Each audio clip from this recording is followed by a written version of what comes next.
ॐ भूर्भुवः स्वः तत्सवितुर्वरेण्यं भर्गो देवस्य धीमहि धियो यो नः प्रचोदयात्। ॐ शांति शांति शांति। नमस्ते मेरे प्यारे दोस्तों, ये वीडियो नंबर 31 31वां वीडियो है महर्षि रामना से बातचीत का। ये वीडियो हम शुरू करते हैं बातचीत संख्या नंबर 372 से। भक्त रोमांच, गदगद स्वर, आनंद के आंसू आदि का आत्म विद्या विलास तथा अन्य ग्रंथों में वर्णन आया है।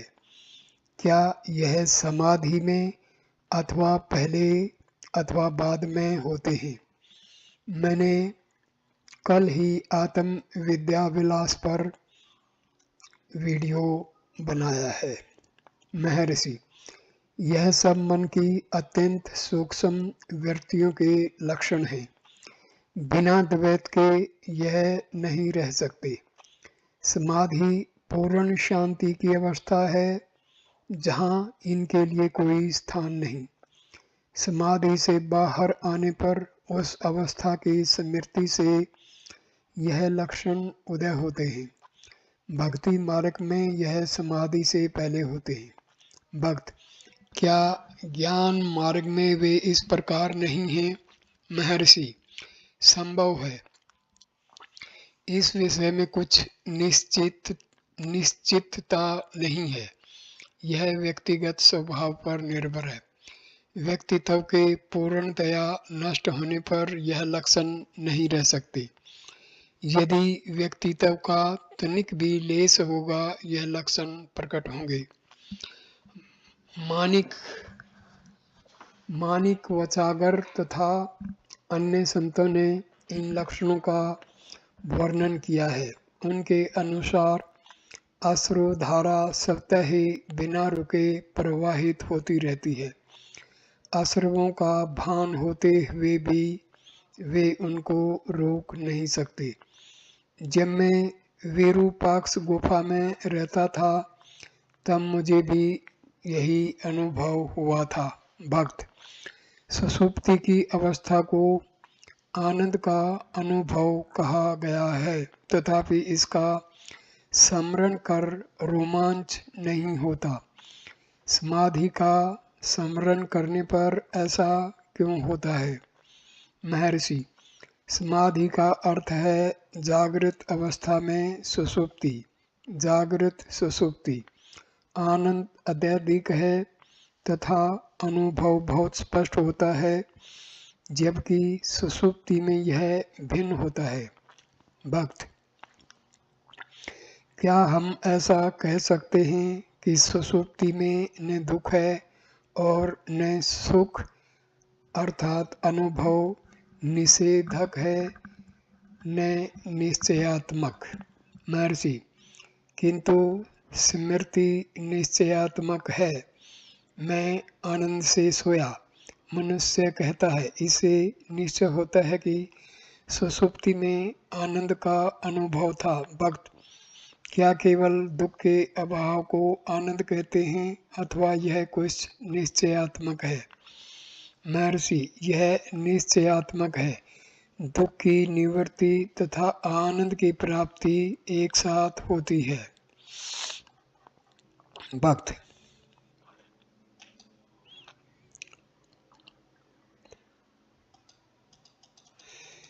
क्या ऐसा है कि सुषुप्ति के आनंद की स्मृति स्पष्ट न होने से रोमांच आदि नहीं होता?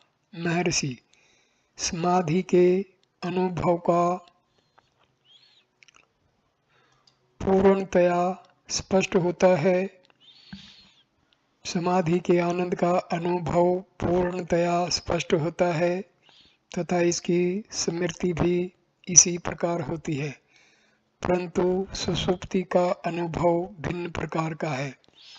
28 फरवरी 1937, बातचीत संख्या नंबर 373। हिज हाईनेस महाराजा मैसूर ने प्रातःकाल 9:15 से 9:30 बजे तक श्री भगवान से नवनिर्मित स्नानागार में निजी भेंट की। महाराजा ने श्री भगवान के चरण कमलों में सिर टेककर प्रणाम करते हुए कहा, मुझे श्री भगवान के जीवन चरित्र को पढ़ने का सौभाग्य प्राप्त हुआ है। मैं बहुत समय से उनके दर्शन का इच्छुक था, किंतु मेरी परिस्थितियाँ ऐसी हैं जो इस तरह की आकांक्षाओं की पूर्ति सरलता से नहीं होने देती। अपनी समस्त मर्यादाओं के कारण मैं अन्य शिष्यों की भांति यहाँ ठहर भी नहीं सकता। जो 15 मिनट में यहाँ रहूँगा उसमें केवल आपके अनुग्रह की प्राप्ति के लिए प्रार्थना करूँगा। विदा लेते समय हिज हाईनेस ने श्री भगवान को पूर्ववत प्रणाम किया तथा 2 उत्तम दुशाले कुछ धनराशि कार्यालय को भेंट कर पधार गए। 13 मार्च 1937, बातचीत संख्या नंबर 374। त्रावणकोर के महाराजा ने संध्या के 4:30 से 5:15 बजे तक भेंट की। त्रावणकोर के महाराजा जो महारानी सहित तिरुवन्नमलाई प्रातःकाल 8 बजे की ट्रेन से पधारे थे, 4:15 बजे सायंकाल आश्रम में दर्शन हेतु आए। जिस कक्ष में श्री भगवान विराजमान थे वहां से जनता को बाहर कर दिया गया था। एक दुखजनक भूल के कारण प्रतिदिन आने वाले भक्तों को भी उस भेंट के समय बाहर कर दिया गया था। एक अवकाश प्राप्त जिलाधीश ने राज्य परिवार का श्री भगवान से परिचय कराया।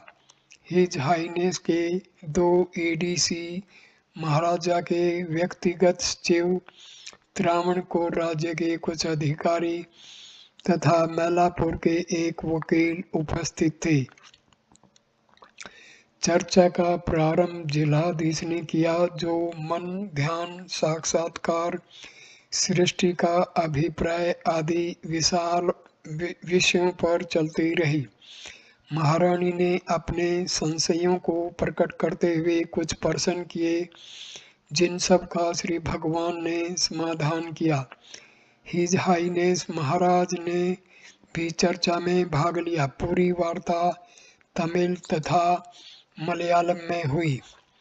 त्रावणकोर राज्य परिवार के आगमन के समय महारानी ने अपनी सुसंस्कृति तथा सजीवता का बहुत अधिक परिचय दिया। उनको मलयालम, तमिल तथा अंग्रेजी भाषाओं का अच्छा अभ्यास था। अधिकतर प्रश्न महारानी ने किए थे। एक प्रश्न था, भक्त सृष्टि का क्या प्रयोजन है? महर्षि, इस प्रश्न को उठाना ही इसका प्रयोजन है। इस प्रश्न का उत्तर खोजो और अंततः आत्मा सहित सबके असली स्रोत ब्रह्म में स्थिर रहो।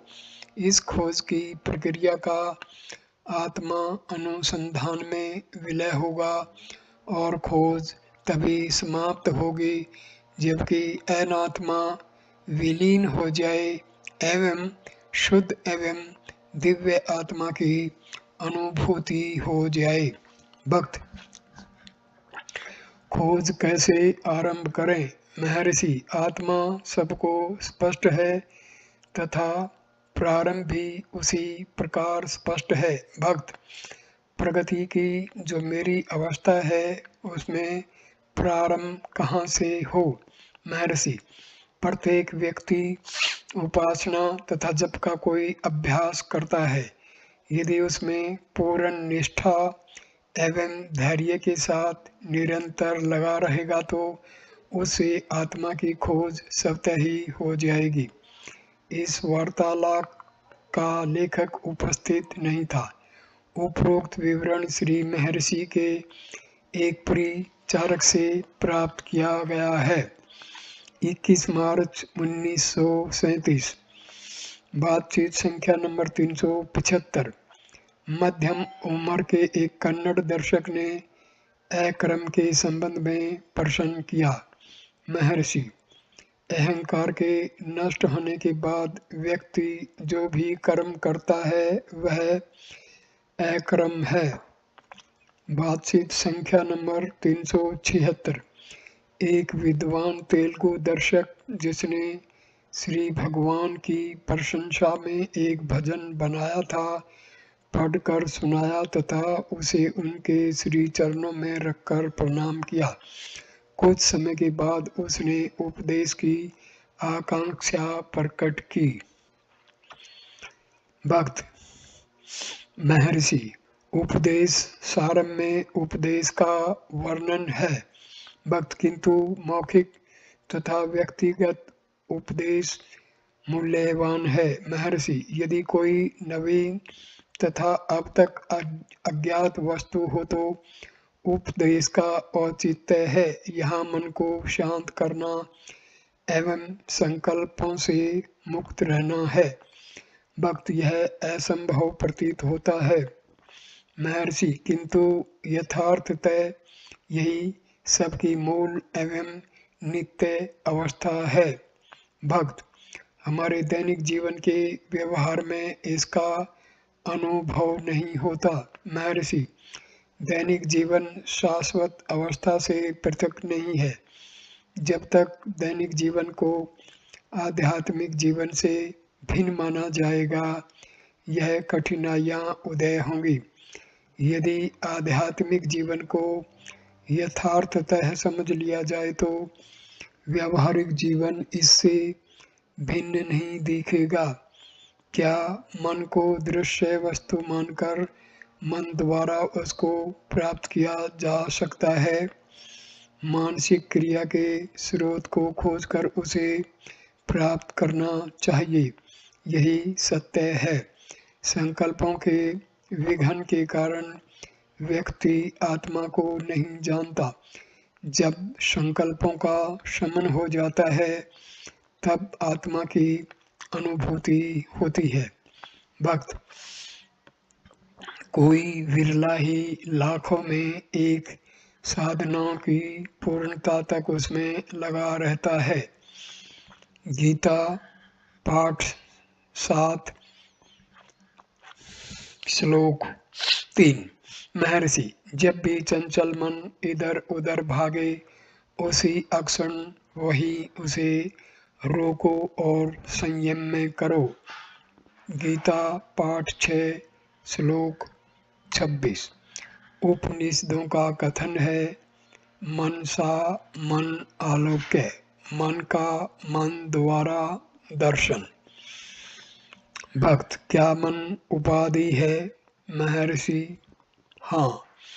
भक्त, क्या दृश्य जगत सत्य है? महर्षि, यह उतने ही अंश में सत्य है जितना कि दृष्टा। दृष्टा, दृश्य तथा दृष्टि की त्रिपुटी है। सत्य इन तीनों से परे है। यह उदय होते हैं तथा विलीन होते हैं, जबकि सत्य नित्य है। भक्त, यह त्रिपुटी संभाव केवल अस्थायी है। महर्षि, हाँ। यदि सांसारिक कार्यों में भी आत्मा का अनुभव करोगे तो त्रिपुटी का अस्तित्व नहीं दिखेगा। वास्तव में वे आत्मा से पृथक नहीं किए जा सकते हैं और वे एक ही इसमें विद्यमान होंगे। 22 मार्च 1937। बातचीत संख्या नंबर 377। मध्यम आयु के एक आंध्र निवासी दर्शक ने प्रश्न किया, मनुष्य को दिव्य माना गया है, फिर उसे अशुभ क्यों होता है? महर्षि, दिव्य तो वास्तविक स्वरूप का सूचक है, अक्षोभ प्रकृति का है। भक्त, अक्षोभों पर विजय कैसे प्राप्त की जाए? महर्षि, स्वयं में विद्यमान दिव्यत्व को अनुभव कर। भक्त, किस प्रकार? महर्षि, अभ्यास से। भक्त, किस प्रकार का अभ्यास? महर्षि, ध्यान। भक्त, ध्यान करते समय मन शिथिल नहीं होता? महर्षि, यह अभ्यास से ठीक हो जाएगा। भक्त, मन को शिथिल किस प्रकार करें?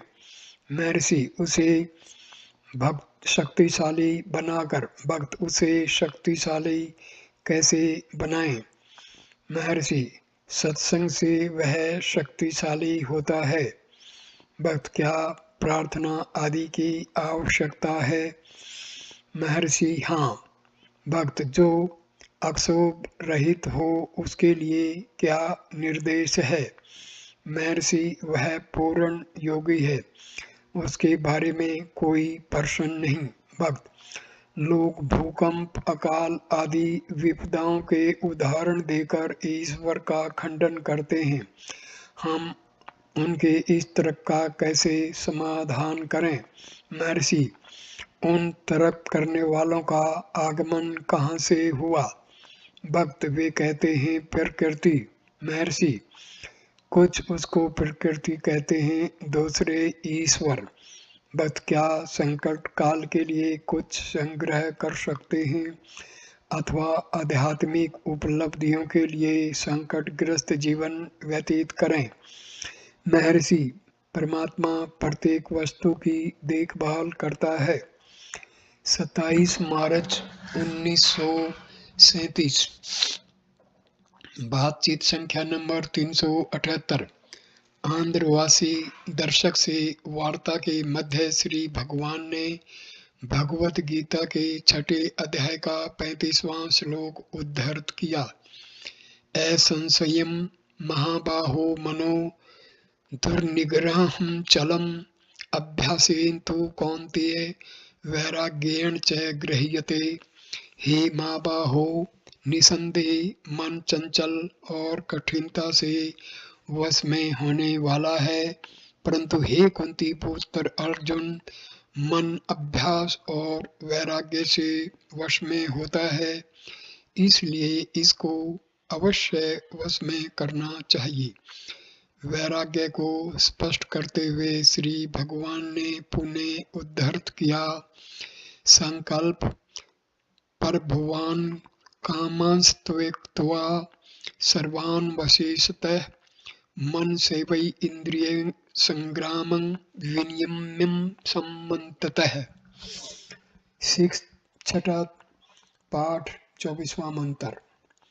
मनुष्य को चाहिए कि संकल्प से उत्पन्न होने वाली संपूर्ण कामनाओं को निःशेषता से अर्थात वासना और आसक्ति सहित त्याग कर और मन के द्वारा इंद्रियों के समुदाय को सब ओर से अच्छी प्रकार वश में करे।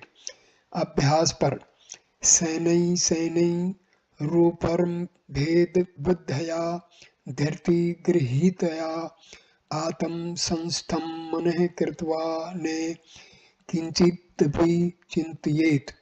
कर्म कर्म से अभ्यास करता हुआ उपरामता को प्राप्त हो तथा धर्म युक्त धैर्य युक्त बुद्धि द्वारा मन को परमात्मा में स्थित करके परमात्मा के सिवाय और कुछ भी चिंतन न करे। ज्ञान पर यतो यतो निश्चरति मनश्चंचलम शिथिरम ततस्ततो नियम तदातम नेव वशम नयेत। गीता 6 पाठ 26वां मंत्र। परंतु जिसका मन वश में नहीं हुआ हो उसको चाहिए कि यह शिथिल न रहने वाला और चंचल मन जिस जिस कारण से सांसारिक पदार्थों में विचरता है, उससे रोककर बारंबार परमात्मा में ही निरोध करे। 2 अप्रैल 1937।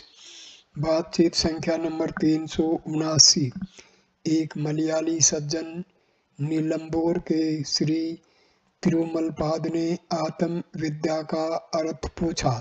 महर्षि, श्री भगवान ने 5 अक्षरों की इस संक्षिप्त रचना का अर्थ इस प्रकार बताया।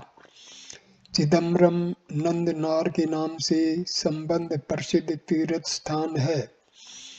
नंदनार ने अपनी काव्य रचना में आत्म विद्या की प्राप्ति को अत्यंत कठिन बताया है।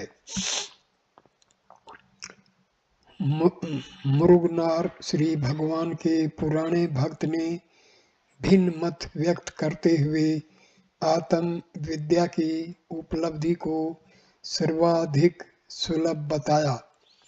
भजन की प्रमुख विषय वस्तु है आइए अति सुलभम। इस असाधारण कथन को स्पष्ट करते हुए उनका तर्क है कि आत्मा स्वयं होने के कारण साधारण से व्यक्ति को भी नित्य स्पष्ट है। मूल वक्तव्य एवं बाद के तर्क में समन्वय नहीं है, क्योंकि आत्मा समस्त जीवों का आधार तथा स्पष्ट होने के कारण उसकी उपलब्धि की आवश्यकता ही नहीं रह जाती।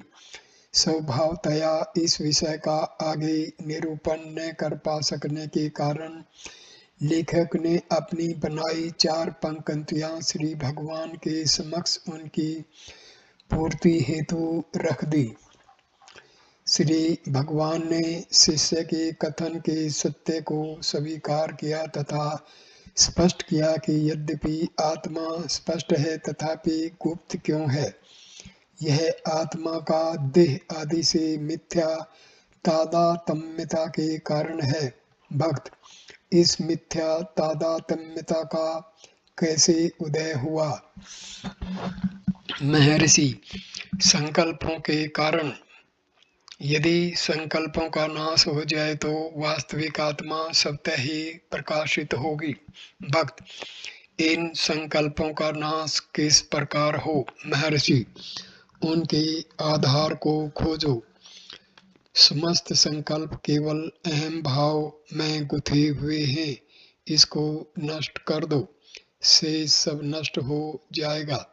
इसके अतिरिक्त आत्मा को तो नहीं जाना, पर सब कुछ जान लिया, इसका कोई भी लाभ नहीं है।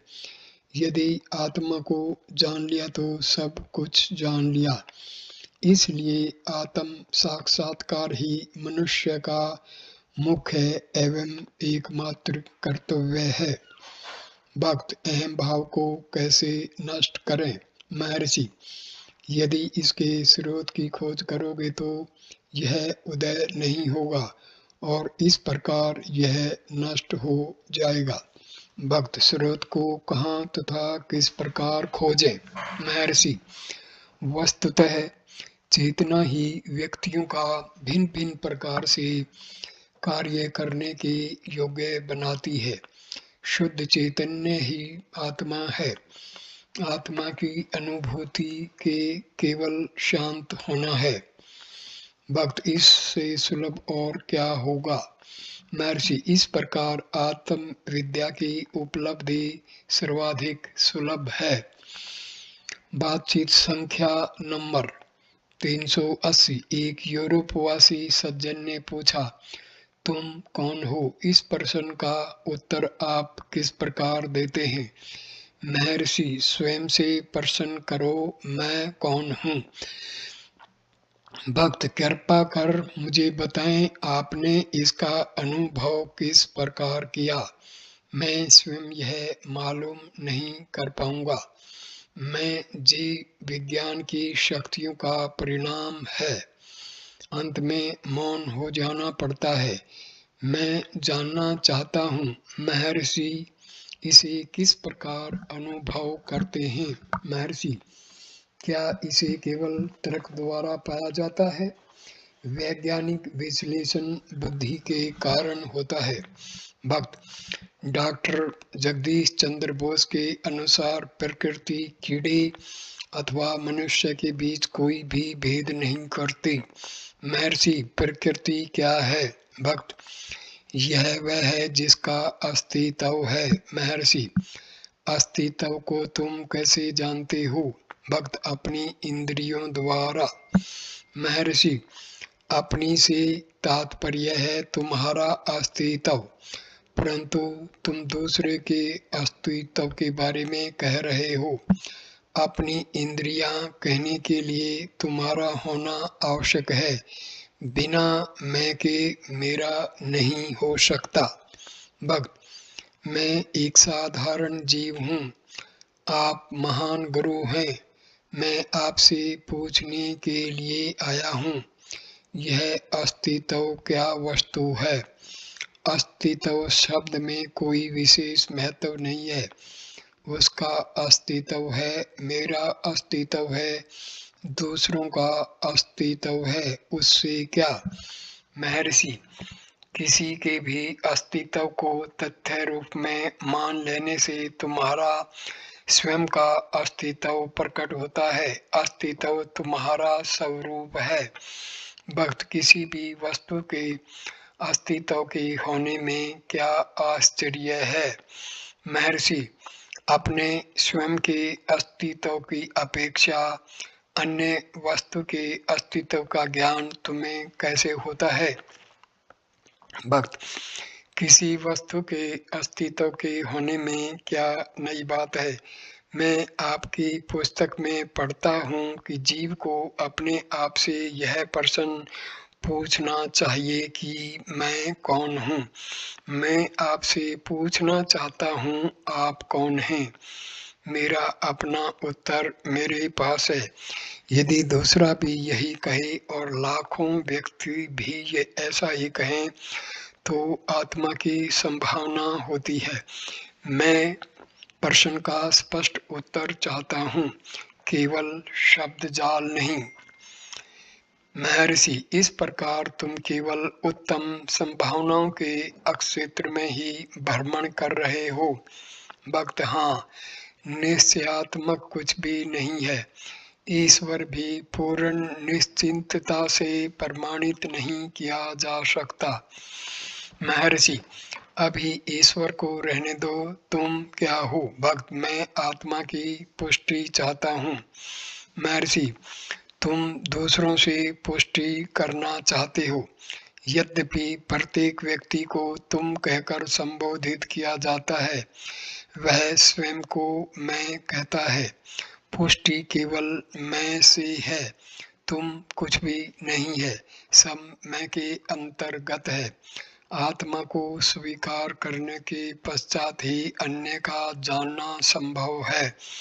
दृष्टा के बिना अन्य का अस्तित्व नहीं है।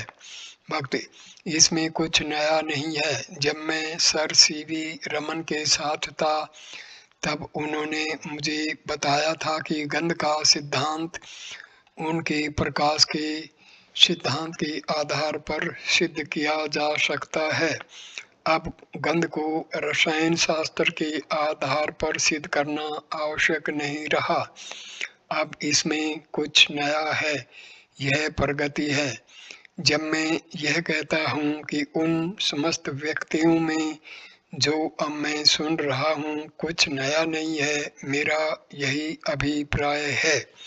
महर्षि, मैं कभी नया नहीं है, यह अनादि से वही है।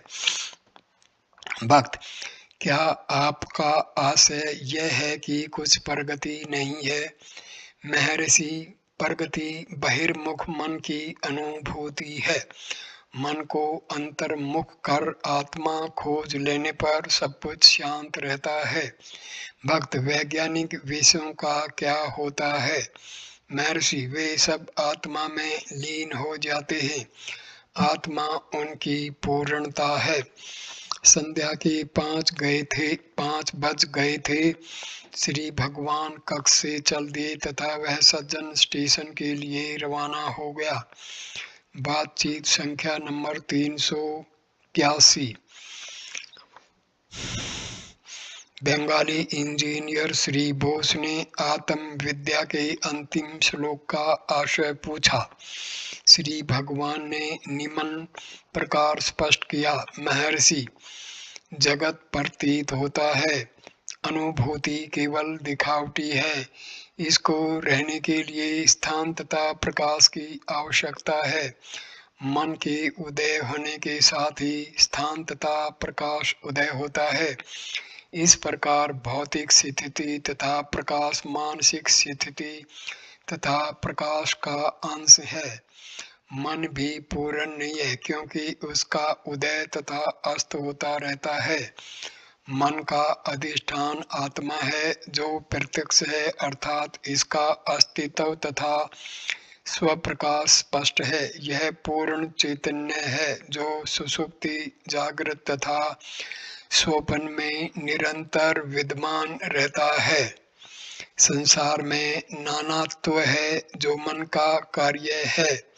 मन प्रतिबिंबित प्रकाश से प्रकाशित होता है, अर्थात आत्मा के प्रतिबिंबित प्रकाश से जिस प्रकार चलचित्र का दर्शन कृत्रिम प्रकाश में ही संभव है, न कि प्रखर ज्योति अथवा घने अंधकार में, उसी प्रकार जगत के दृश्य पदार्थ अविद्या के अंधकार के माध्यम से आत्मा से प्रतिबिंबित प्रकाश में दृष्टि गोचर होते हैं। जगत ने तो शुद्ध अज्ञान जैसे सुषुप्ति में अथवा आत्म साक्षात्कार के शुद्ध प्रकाश में दृष्टि गोचर हो सकता है। अविद्या ही नानात्व का कारण है। इंजीनियर ने कहा, मैं केवल बुद्धि द्वारा समझा हूँ। महर्षि, कारण यह है कि अभी जागृत अवस्था में जब तुम वाद विवाद कर रहे हो, तब तुम बुद्धि की पकड़ में हो। बाद में यह कहा गया कि साक्षात्कार करने के लिए अनुग्रह की आवश्यकता है। इंजीनियर ने जिज्ञासा की कि अनुग्रह किस प्रकार प्राप्त हो सकता है। महर्षि, अनुग्रह आत्मा ही है। अज्ञान के कारण अनुग्रह व्यक्त नहीं है। श्रद्धा द्वारा यह प्रकट होगा। श्रद्धा, अनुग्रह, प्रकाश, जीवात्मा सब आत्मा के पर्याय हैं। 5 अप्रैल 1937। बातचीत संख्या नंबर 382। शांत प्रतीत होने वाले किंतु दर्शन के एक विद्वान एक तेलुगु सज्जन ने मनोलय के संबंध में जिज्ञासा की। उन महाशय के हाथ में जो उपदेश सार की प्रति थी, उसकी ओर संकेत करते हुए श्री भगवान ने कहा, इसमें सब कुछ है। भक्त, मन क्या है? महर्षि, देखो यह क्या है? भक्त, मन संकल्प विकल्प करता है। महर्षि, किसके संकल्प? भक्त, संकल्प मन का स्वभाव है। महर्षि, किसका संकल्प? भक्त, बाहरी दृश्यों का। महर्षि, ऐसा ही है। क्या वह तुम्हारा स्वरूप है? भक्त, वह मन का है। महर्षि, तुम्हारा स्वरूप क्या है? भक्त, शुद्ध चैतन्य। महर्षि, फिर तुम संकल्प आदि की क्यों चिंता करते हो? भक्त, यह स्वीकार किया जाता है कि मन चंचल तथा अस्थिर है। महर्षि, वहीं पर यह भी लिखा है कि मन को अंतर्मुख कर आत्मा में विलीन करना है। अभ्यास निरंतर तथा लंबे समय तक करना आवश्यक है, जब तक कि मन आत्मा में पूर्णतया विलीन न हो जाए। भक्त, मैं इसके लिए प्रसाद चाहता हूँ। महर्षि, प्रसाद तुम्हारे पास सदैव ही है। तुमको केवल इतना ही करना है कि तुम स्वयं को बहिर्मुखी मन से संयुक्त न कर आत्मा होकर रहो, यही प्रसाद है। उक्त सज्जन प्रणाम कर विदा हुए। बातचीत संख्या नंबर 383। स्वामी लोकेशानंद, एक सन्यासी ने श्री भगवान से पूछा, क्या जीवन मुक्त के लिए भी प्रारब्ध है? महर्षि, प्रश्न करता कौन है? प्रश्न कहाँ से निकला?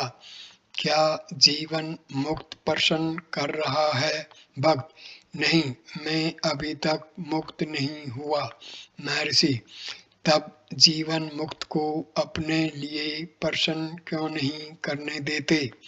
भक्त, संशय तो मेरा है। महर्षि, ठीक है, संशय अज्ञानी को होते हैं, ज्ञानी को नहीं। भक्त, अजातवाद, किसी भी नवीन वस्तु की उत्पत्ति नहीं होती के समर्थन में श्री भगवान के स्पष्टीकरण निर्दोष हैं, किंतु क्या यह अन्य सिद्धांत वालों को भी स्वीकार हैं? महर्षि, अद्वैतवाद में 3 पद्धतियां हैं। एक, अजातवाद के अनुसार न हानि है न सृष्टि, न कोई बद्ध है न साधक, न कोई मोक्षाकांक्षी न मोक्ष। यह सर्वोच्च सत्य है। मांडुक्य कारिका चैप्टर 2 श्लोक 32। इसके अनुसार केवल एक ही है और उसमें किसी विवाद को स्थान नहीं है। दूसरा, दृष्टि सृष्टिवाद का उदाहरण इस प्रकार है। एक साथ सृष्टि, 2 मित्र पास पास शयन कर रहे हैं। उनमें से एक को स्वप्न आया कि वह अपने साथी के साथ बनारस जाकर वापस आ गया। वह अपने मित्र को बताता है कि दोनों बनारस हो आए। मित्र इसका खंडन करता है। कथन एक की दृष्टि से सत्य है तथा दूसरी की दृष्टि से असत्य।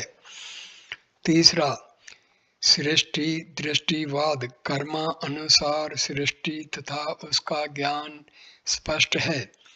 कर्म को पहले के कर्म आदि माना गया है, प्रारब्ध आगामी तथा संचित। इस हेतु कर्तृत्व तथा कर्ता आवश्यक है। कर्म देह के निमित्त संभव नहीं, क्योंकि देह जड़ है। देह के निमित्त तभी तक है जबकि देहात्मक बुद्धि विद्यमान है। देहात्म बुद्धि से परे होने पर मनुष्य ज्ञानी बन जाता है। उस विचार के बुद्धि के अभाव में न कर्तृत्व है न कर्ता।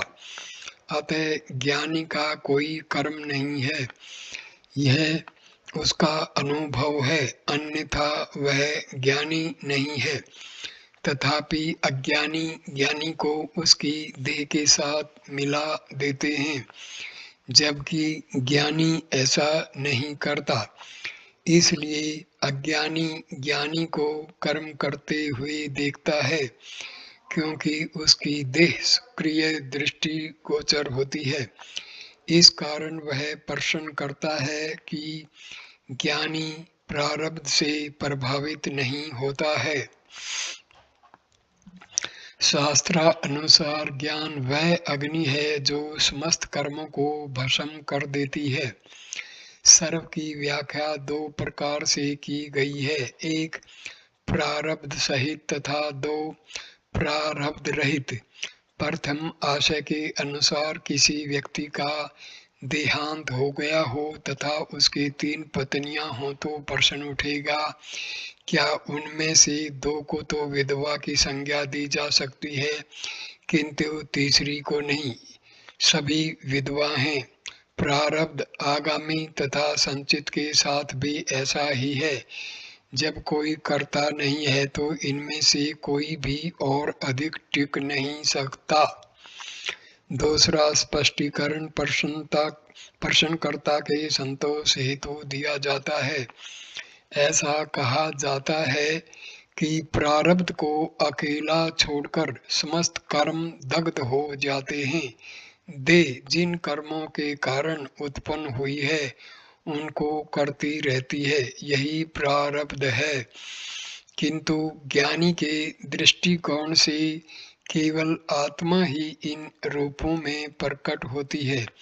आत्मा से पृथक न देह है न कर्म, इसलिए कर्म उसे प्रभावित नहीं करते। भक्त, क्या ज्ञानी में देहात्म बुद्धि नहीं होती? उदाहरणार्थ, यदि श्री भगवान को कोई कीड़ा काटे तो क्या उसकी अनुभूति नहीं होती? महर्षि, अनुभूति भी है तथा देहात्म बुद्धि भी है। ज्ञानी एवं अज्ञानी दोनों में देहात्म बुद्धि होते हुए भी यह अंतर है कि अज्ञानी अपने को केवल देह मानता है, देह अयु आत्मा, जबकि ज्ञानी के विचार में सब आत्मा का ही है।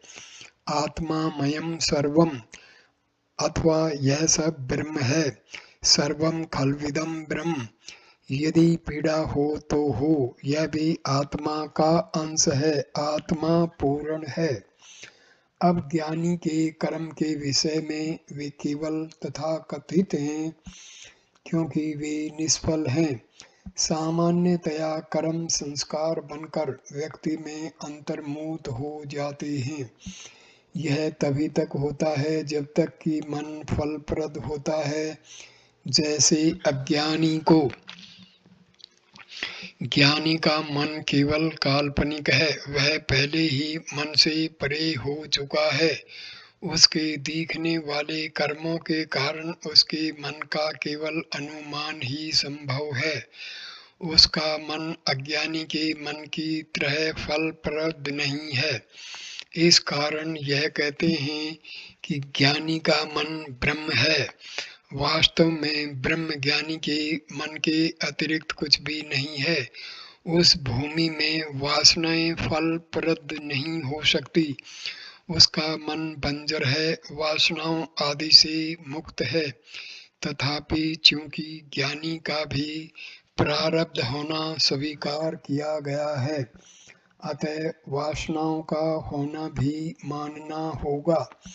यदि वे हैं तो वे केवल भोग हेतु हैं।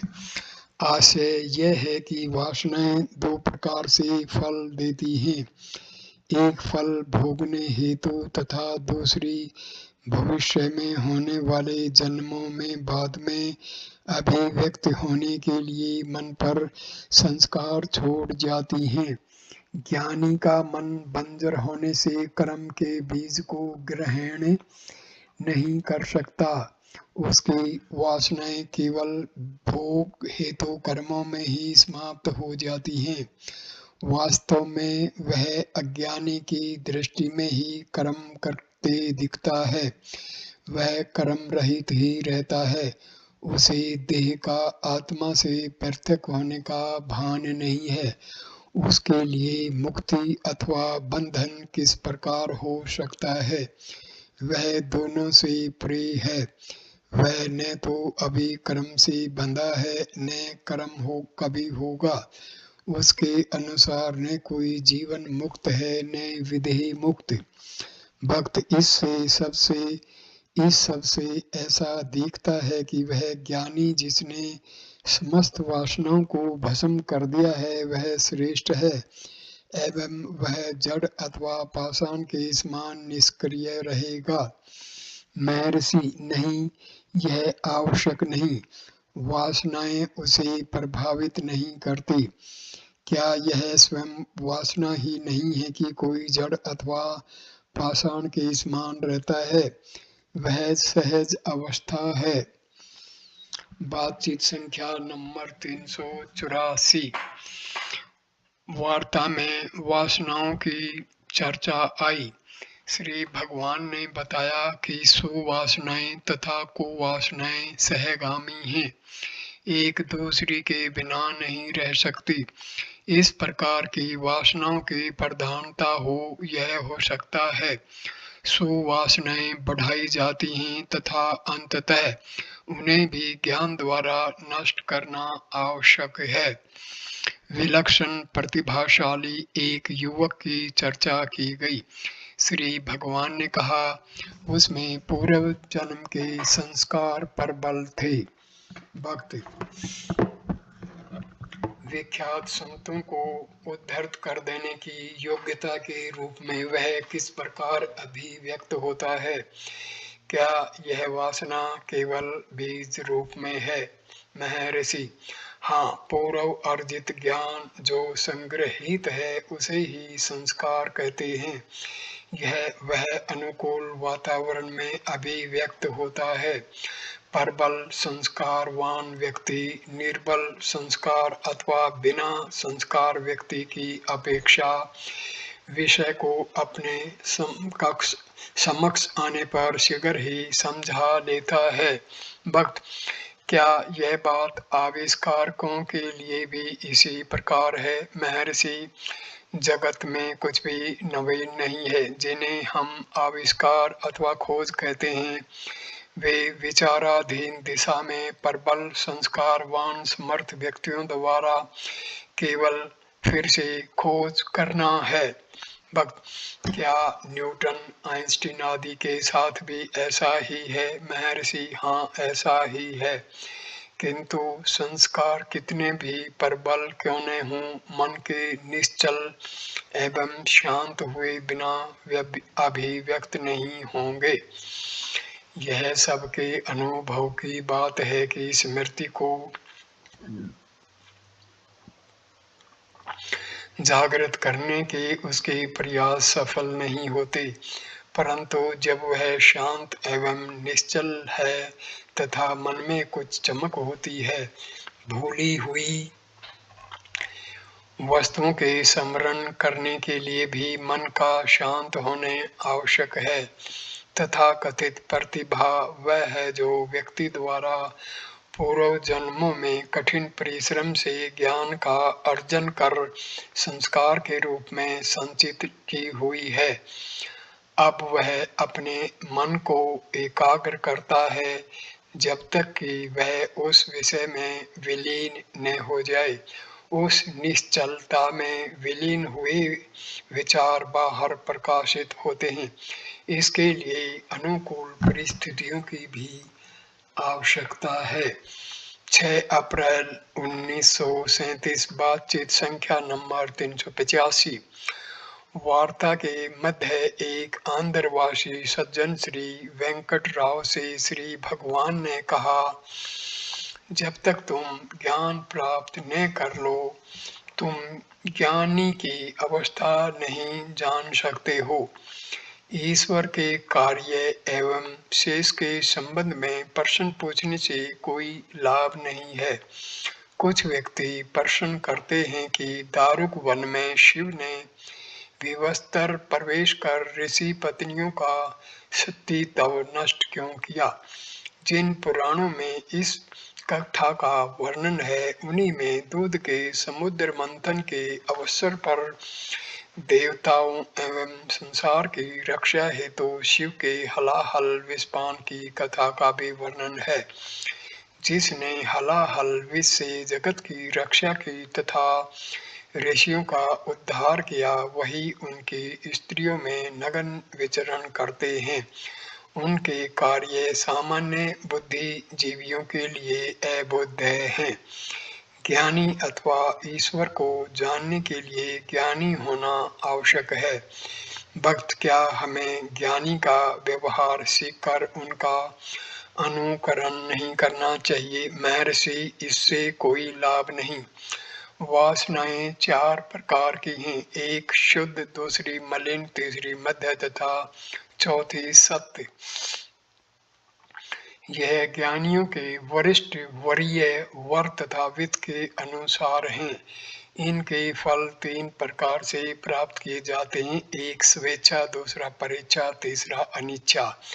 ज्ञानियों में गौतम, व्यास, शुक तथा जनक हुए हैं। भक्त, क्या व्यास भी ज्ञानी थे? महर्षि, हाँ, निश्चय ही।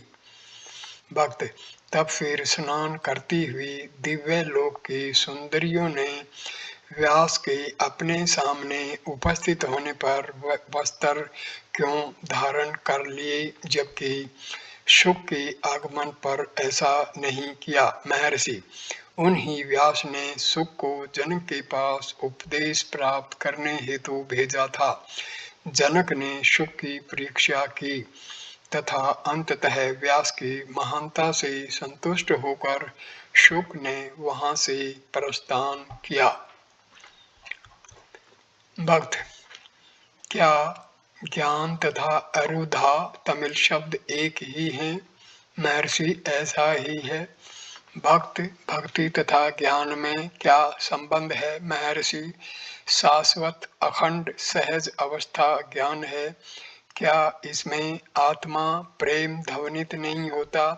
क्या यह भक्ति नहीं है? भक्त, मूर्ति पूजा उत्तम प्रतीत नहीं होती। इस्लाम धर्मावलंबी निराकार परमात्मा की उपासना करते हैं। महर्षि, उनकी ईश्वर की कल्पना क्या है? भक्त, जैसे सर्वव्यापिता आदि। महर्षि, तब क्या ईश्वर गुणों से युक्त नहीं है? आकार केवल एक प्रकार का गुण है। बिना किसी भावना के कोई ईश्वरारोपणा कर ही नहीं सकता। किसी भावना से ईश्वर के सगुण होने का आधार बनता है। इसके अतिरिक्त ईश्वर के साकार अथवा निराकार होने की बहस से क्या लाभ? यह मालूम करो कि तुम्हारा कोई आकार है, तभी तुम ईश्वर को समझ पाओगे। भक्त, मैं स्वीकार करता हूँ मेरा कोई आकार नहीं है। महर्षि, ठीक, सुषुप्ति में तुम्हारा कोई आकार नहीं है, किंतु जागृति में तुम स्वयं की एक आकार से तादात्म्यता कर लेते हो। देखो, तुम्हारी वास्तविक अवस्था कौन सी है? खोज से वह अवस्था आकार रहित प्रतीत होगी। यदि तुम अपने ज्ञान द्वारा अपने आत्मा को निराकार जान लेते हो, तो क्या तुमको ईश्वर को भी उतना ही ज्ञानी मानकर उसे आकार रहित नहीं मान लेना चाहिए? भक्त, किंतु ईश्वर के लिए जगत है। महर्षि, जगत कैसे भाषित होता है, हम कैसे हैं, यह जान लेने पर तुम ईश्वर को जानोगे। तुम जानोगे कि वह शिव है अथवा विष्णु है अथवा अन्य कोई अथवा समस्त एक साथ। भक्त, क्या वैकुंठ परम पद में है? महर्षि, यदि वैकुंठ अथवा परम पद तुम में नहीं है तो फिर कहाँ है? भक्त, वैकुंठ आदि अनिच्छा से भाषित होते हैं। महर्षि, क्या यह जगत स्वतः भाषित होता है? प्रश्नकर्ता ने कोई उत्तर नहीं दिया। महर्षि, प्रत्यक्ष मैं आत्मा की उपेक्षा कर अनात्मा की खोज करता फिरता है, कितना अयुक्त है। भक्त, यह सांख्य योग है। यह समस्त दूसरे योगों का शिखर होने से इसे प्रारंभ करना, यह कैसे समझ में आ सकता है? क्या भक्ति इससे पहले नहीं है? महर्षि, क्या श्री कृष्ण ने गीता का प्रारंभ सांख्य से नहीं किया? महर्षि, हाँ, अब मैं समझा। बातचीत संख्या नंबर 386। भगत, श्री रामकृष्ण के जीवन चरित्र में वर्णन आया है कि रामलाल की प्रतिमा सजीव थी। क्या यह सत्य है? महर्षि, क्या तुम इस देह के सजीव होने का कारण बता सकते हो? क्या मूर्ति का संचलन देह के संचलन की अपेक्षा अधिक रहस्यमय है? भक्त, धातु स्वतः चलायमान होने में समर्थ नहीं। महर्षि, क्या देह शव नहीं है? तुम कदाचित शव के चलायमान होने पर उसे रहस्यपूर्ण मानोगे। क्या यह ऐसा ही है? बातचीत संख्या नंबर 387। तीन सज्जन थोड़े समय के लिए दर्शन हेतु आए। उनमें से सबसे बड़े ने जिज्ञासा की, उपनिषदों में सृष्टि की प्रक्रिया का वर्णन कुछ और है एवं पुराणों में दूसरा है, उनमें से कौन सा सत्य है? महर्षि, वे अनेक हैं तथा उनका अभिप्राय यह बताना है कि सृष्टि का कारण है तथा सृष्टिकर्ता को सत्य मानना आवश्यक है, जिससे कि जीव कारण की खोज करे। महत्व सिद्धांत के उद्देश्य पर है, न कि सृष्टि की प्रक्रिया पर। इसके अतिरिक्त सृष्टि किसी के द्वारा अनुभव की जाती है। दृष्टा के बिना दृश्य नहीं होते, अर्थात दृश्य आकर तुमसे यह नहीं कहते कि वे हैं, किंतु वह तुम ही हो जो यह कहते हो कि दृश्य हैं। इस प्रकार दृश्यों का अस्तित्व दृष्टा के दृष्टिकोण पर निर्भर करता है। दृष्टा से स्वतंत्र उनका कोई अस्तित्व नहीं है। यह मालूम करो कि तुम क्या हो और तब तुम समझना कि संसार क्या है। सिद्धांत का यही अभिप्राय है। भक्त केवल आत्मा का एक छोटा अणु है, जबकि सृष्टि इतनी विशाल है। हम इसका अनुमान कैसे कर सकते हैं? महर्षि, अणु विशाल सृष्टि का वर्णन करता है, इसमें विरोधाभास कहाँ है? बातचीत संख्या नंबर 388। तदुपरांत श्री भगवान ने कहा, धार्मिक एवं वैज्ञानिक सिद्धांत अनेक हैं, क्या वे किसी सृष्टि कारण सिद्धांत पर पहुंचे हैं? यह संभव ही नहीं है। ब्रह्म को सूक्ष्मतम से भी सूक्ष्म, महानतम से भी महान कहा गया है। अणु एक अनंत सूक्ष्म कण है, इसका परिणाम है सूक्ष्म अनुभूति। यह अति सूक्ष्मता सूक्ष्म शरीर अथवा मन की है। मन से परे आत्मा है। बड़ी से बड़ी वस्तु भी कल्पना ही है। कल्पनाएं मन की हैं, मन से परे आत्मा है। इस प्रकार आत्मा सूक्ष्मतम से भी सूक्ष्म है।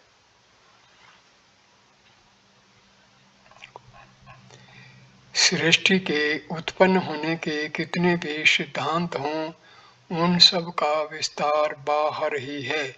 इनका कोई सीमा नहीं है, क्योंकि देश एवं काल असीमित हैं, तथापि वे केवल मन में हैं। मन को देखो, देश एवं काल से परे हो जाओ और आत्मा की अनुभूति होगी। सृष्टि की उत्पत्ति का वर्णन वैज्ञानिक ढंग से अथवा तर्कपूर्वक अपने निज के संतोष के लिए किया जाता है, परंतु क्या इसके बारे में कोई अंतिम निष्कर्ष है? इस प्रकार के सिद्धांत कर्म सृष्टि कहे गए हैं। इसके विपरीत दृष्टि सृष्टि को युगपद सृष्टि कहा गया है। दृष्टा के बिना दृश्य नहीं दिखते हैं। दृष्टा को जान लो, सृष्टि उसमें समाविष्ट है। बाहर क्यों देखते हो और बाहरी दृश्यों को वर्णन करते रहते हो, जिनका कोई अंत नहीं है। बातचीत संख्या नंबर 389। श्री भगवान को भेंट प्रेजेंट्स के संबंध में वे कहने लगे, वे भेंट क्यों लाते हैं? क्या मुझे उनकी इच्छा है? मेरे अस्वीकार करने पर भी वे मुझे आग्रह पूर्वक भेंट अर्पित करते हैं। किसके लिए? यदि मैं उन्हें स्वीकार कर लूं तो मुझे उनकी इच्छाओं के समक्ष झुकना होगा। यह मछली को पकड़ने के लिए उसे दाना देने के समान है। क्या मछली मार मछली को भोजन कराने का इच्छुक है? वास्तव में वह मछली से ही भोजन प्राप्त करने का इच्छुक है। एक सन्यासी स्वामी लोकेशानंद ने पूछा, ज्ञान तथा विज्ञान से क्या आशय है? महर्षि, संदर्भ के अनुसार इन शब्दों के अर्थ भिन्न हो सकते हैं। ज्ञान का मतलब सामान्य ज्ञान अथवा शुद्ध चैतन्य। विज्ञान का मतलब विशेष ज्ञान, विशेष। नंबर 1 सांसारिक सापेक्ष ज्ञान भी हो सकता है। दूसरा अनुभवातीत आत्म साक्षात्कार। विशेष हेतु मन की आवश्यकता है। यह पूर्ण चैतन्य की शुद्धता का रूप भेद करता है। इस प्रकार विज्ञान बुद्धि तथा उसके कोश अर्थात सापेक्ष ज्ञान का निरूपण करता है। उस स्थिति में ज्ञान सामान्य है जो भिन्न ज्ञान वृत्तियां विज्ञान, संज्ञान, प्रज्ञान, अज्ञान, मति, धरती में निरंतर हैं। संदर्भ ऐत्रेयोपनिषद तृतीय अध्याय अथवा ज्ञान परोक्ष है तथा विज्ञान अपरोक्ष है। व्यक्ति ज्ञान तथा विज्ञान से पूर्णतया संतुष्ट है। जिस प्रकार ज्ञान तथा विज्ञान तृप्तात्मा में भक्त ब्रह्म तथा ईश्वर में क्या संबंध है? महर्षि ब्रह्म को जगत के संदर्भ में ईश्वर कहा जाता है। भक्त जिस प्रकार श्री रामकृष्ण परमहंस ईश्वर से बातें करते थे, क्या उस प्रकार बातें करना संभव है? महर्षि जब हम एक दूसरे से वार्ता कर सकते हैं तो हम ईश्वर से उसी प्रकार बात क्यों नहीं कर सकते? भक्त फिर हमारे साथ ऐसा क्यों नहीं होता? भक्त महर्षि इसके लिए मन की शुद्धता एवं शक्ति तथा ध्यान का अभ्यास आवश्यक है। भक्त उपरोक्त अवस्थाएं होने पर क्या ईश्वर प्रकट होता है? महर्षि ऐसी अभिव्यक्ति उतनी ही सत्य है जितनी कि तुम्हारी स्वयं की सत्यता। दूसरे शब्दों में जब तुम स्वयं को देह मानते हो, जैसे जागृति में तुम स्थूल पदार्थ देखते हो, जब सूक्ष्म शरीर अथवा मानसिक स्तर पर रहते हो, जैसे स्वप्न में तुम वैसे ही सूक्ष्म पदार्थ देखते हो। देह से तादात्म्यता के अभाव में जैसे सुषुप्ति में तुम कुछ भी नहीं देखते। जो दृश्य देखते हैं उनका संबंध दृष्टा की अवस्था से है। ईश्वर के दर्शनों के संबंध में भी ऐसा ही है। पर्याप्त अभ्यास के बाद ईश्वर का आकार जिस पर ध्यान किया जाता है स्वप्न में दिखता है तथा बाद में जागृत में भी दिख सकता है।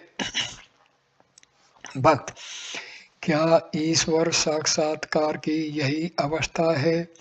महर्षि वर्षों पूर्व जो एक घटना हुई उसे सुनो। नामदेवक नामक एक संत हुए हैं। वे विठोबा के दर्शन, उनके साथ वार्ता एवं क्रीड़ा उसी प्रकार करते थे जिस प्रकार हम आपस में एक दूसरे से करते हैं। वे अपना अधिकतर समय मंदिर में विठोबा के साथ खेलने में व्यतीत किया करते थे। एक अवसर पर बहुत से संत एकत्रित हुए, जिनमें अत्यंत प्रसिद्ध एवं श्रेष्ठ महात्मा ज्ञानदेव भी थे। ज्ञानदेव ने संत गोरा कुम्हार को उनकी पकी मिट्टी के पात्र की परीक्षा करने की योग्यता के आधार पर आगंतुक संतों की पकी हुई मिट्टी के परीक्षण का निर्देश दिया। विनोद के भाव से गोरा कुम्हार ने अपनी छड़ी प्रत्येक के सर पर जैसे परीक्षण कर रहे हों कोमलता पूर्वक लगाई। जब वे नामदेव के समीप आए तो उन्होंने क्रुद्ध होकर विरोध प्रकट किया। सब व्यक्ति हंसने लगे तथा व्यंग करने लगे। नामदेव क्रुद्ध हो मंदिर में विठोबा के समीप आए। विठोबा ने उत्तर दिया कि संतों का ज्ञान सर्वश्रेष्ठ है। इस आकस्मिक उत्तर से नामदेव को और अधिक अक्षोभ हुआ। उन्होंने कहा, आप परमेश्वर हैं, मैं आपके साथ वार्तालाप करता तथा खेलता हूँ। क्या मनुष्य इससे भी कुछ अधिक प्राप्त कर सकता है? विठोबा दृढ़ रहे, संत जानते हैं। नामदेव, यदि आपसे भी कोई अधिक रियल वास्तविक हो तो बताने की कृपा करें। विठोबा, हम आपस में इतने घनिष्ठ मित्र हैं कि मेरी सलाह तुम्हें आवश्यक रूप से प्रभावित नहीं करेगी। वन में भिक्षु संत के दर्शन करो तथा सत्य को जानो। इस प्रकार नामदेव विठोबा निर्दिष्ट संत से मिले। चूंकि संत नग्न एवं मलिन थे तथा भूमि पर लेटे हुए लिंग पर चरण रखे थे, नामदेव उनकी पवित्रता से प्रभावित नहीं हुए। नामदेव को आश्चर्य हुआ कि यह संत किस प्रकार हो सकता है। इसके विपरीत संत ने नामदेव से मुस्कुराते हुए पूछा, क्या तुम्हें विठोबा ने यहाँ भेजा है? नामदेव को इससे बहुत आश्चर्य हुआ तथा उनमें संत की महानता के प्रति अधिक आस्था उत्पन्न हुई। इसलिए नामदेव ने पूछा, आपको संत कहा जाता है, फिर आप लिंग को क्यों अपवित्र कर रहे हो? संत ने उत्तर दिया, वास्तव में मैं इतना वृद्ध तथा दुर्बल हूँ कि उचित कार्य कर नहीं पाता। कृपया मेरे पैरों को उठाकर ऐसी जगह रख दें जहाँ लिंग न हो। तदनुसार नामदेव ने संत के चरण उठाकर अन्य स्थान पर टिका दिया, किंतु उनके नीचे भी लिंग था। जहाँ पर भी चरण रखे गए वहाँ उसी में तुरंत नीचे से लिंग प्रकट हुआ। अंत में नामदेव ने उनके चरण स्वयं अपने ऊपर रख लिए तो वे भी लिंग बन गए।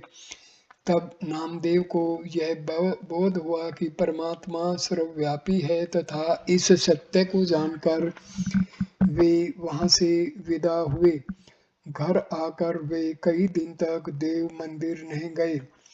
अब विठोबा ने स्वयं उनके घर जाकर उनसे पूछा कि अब वे देव मंदिर में परमेश्वर के दर्शन करने क्यों नहीं जाते?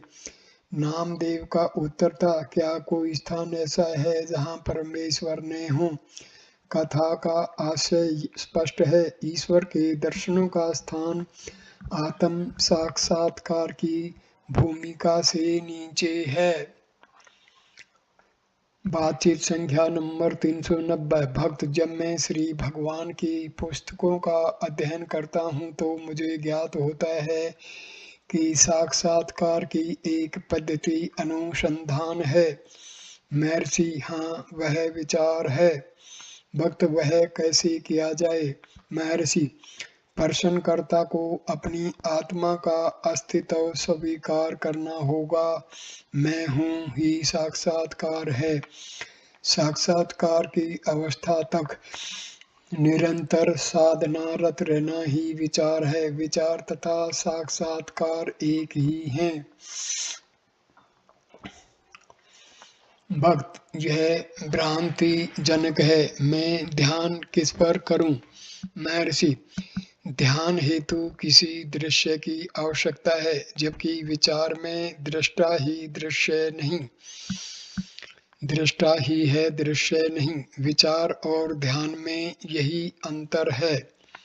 भक्त, क्या साक्षात्कार की प्रभावशाली प्रक्रिया में ध्यान नहीं है? महर्षि, एक दृश्य पर एकाग्र होना ध्यान है। इसका उद्देश्य विभिन्न विचारों का निवारण कर मन को एक विचार पर टिकाना है और उसका भी साक्षात्कार से पूर्व लोप होना अत्यंत आवश्यक है। किंतु साक्षात्कार कोई नवीन वस्तु उपलब्ध करना नहीं है, यह पहले से ही है, किंतु संकल्पों के पर्दे से बाधित है।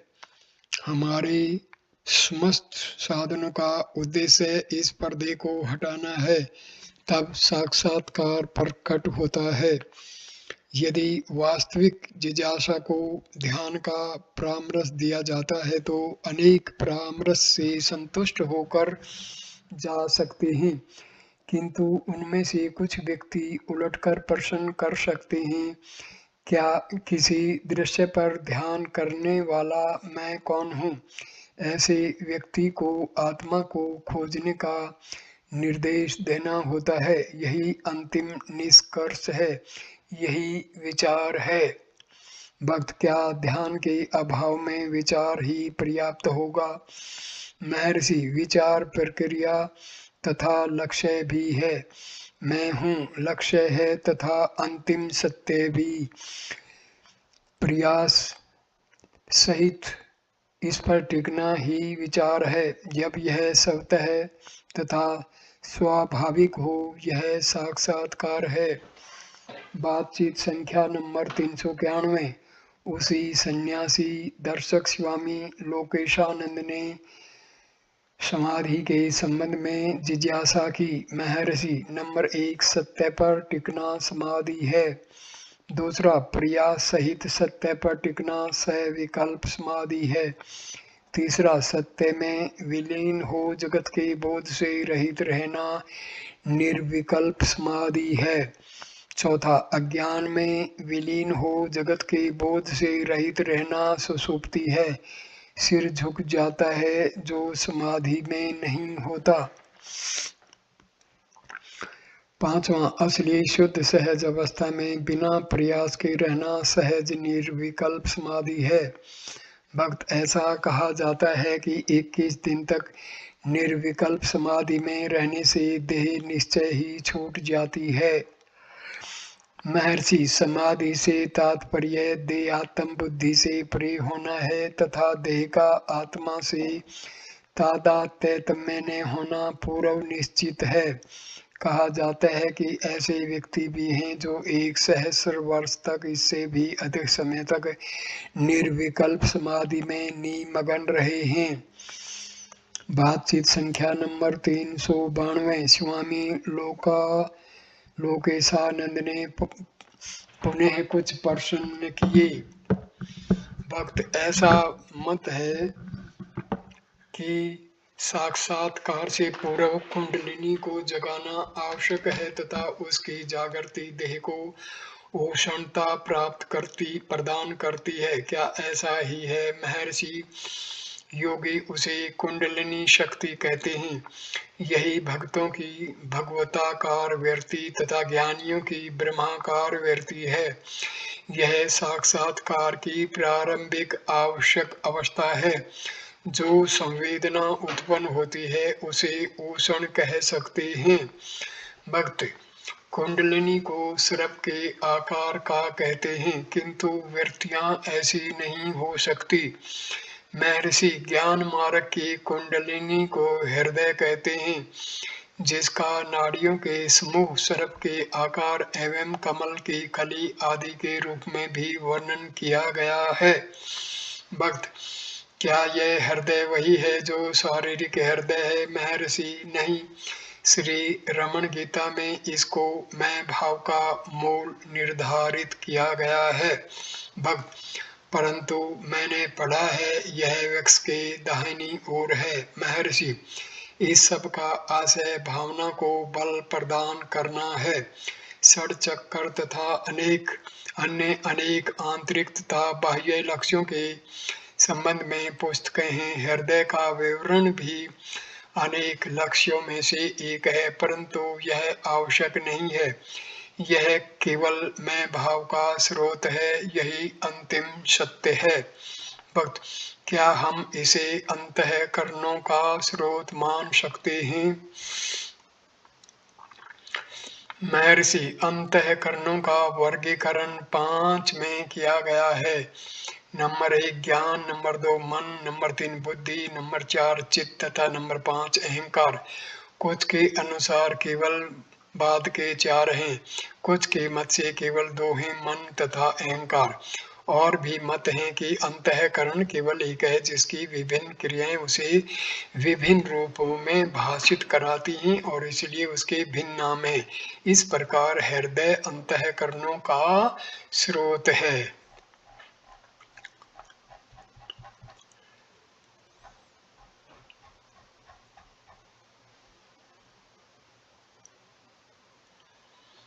इस वीडियो को मैं यहीं